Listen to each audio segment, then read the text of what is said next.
Sa naganap na Ease of Doing Business, Taxation and Investment Forum ng Foreign Chamber Council of the Philippines Inc. o FCCP, binigyan diin ng kahalagahan ng pamumuhunan at ang magandang epekto nito sa bansa.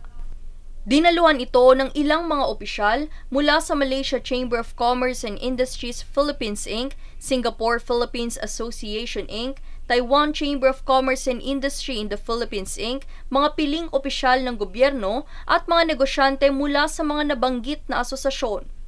Ang kaganapan ay inumpisahan ni MCCI Chairman Datuk Edward Ling na nagbigay pahayag ukol sa pagtutulungan ng mga bansa at media na maiparating ang mensahe sa maayos na pamamahala at tamang pagbabayad ng buwis.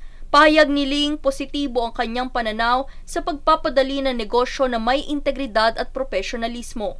Sinuportahan nito ng pahayag ni Ambassador Abdul Malik Melvin Castellino ng Malaysia kung saan ipinahayag niya ang pagpapabuti ng mga aspeto ng ekonomiya. And this investment will not only benefit the Philippines itself, because I think we all need development, of course, to the raise the livelihood of our countries and our nations. And that is what we are striving for.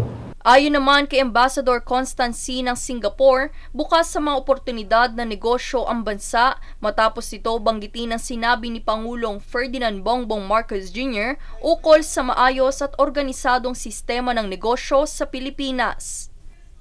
Truly, the wealth of nations is all about trade, and Singapore is ready to be a part of the Philippine growth story.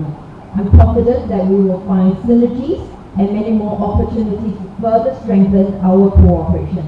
Sa kabilang banda, inihayag naman ni Taipei Economic and Cultural Office o TECO Representative Wallace Minganchao na isang malaking hamon ang pagbubuwis. The Philippines is definitely one of Taiwan's most important partners in ASEAN region. However, we hope the Philippine government authorities would also provide as much assistance as possible to the foreign enterprises in tackling with taxation issues. Samantala, ibinahagi ni Commissioner Romeo Lumagi Jr. ng Bureau of Internal Revenue o BIR na nais si Pangulong Marcos na iangat ang buhay ng mga Pilipino at ng bansa kung kaya't binigyang halaga nitong integridad, profesionalismo, digitalisasyon at transparency sa serbisyo ng ahensya. Binigyan linaw din niya na ang mga VAT refund ay aprobado hanggat sumusunod ito sa mga lituntunin na itinakda ng batas.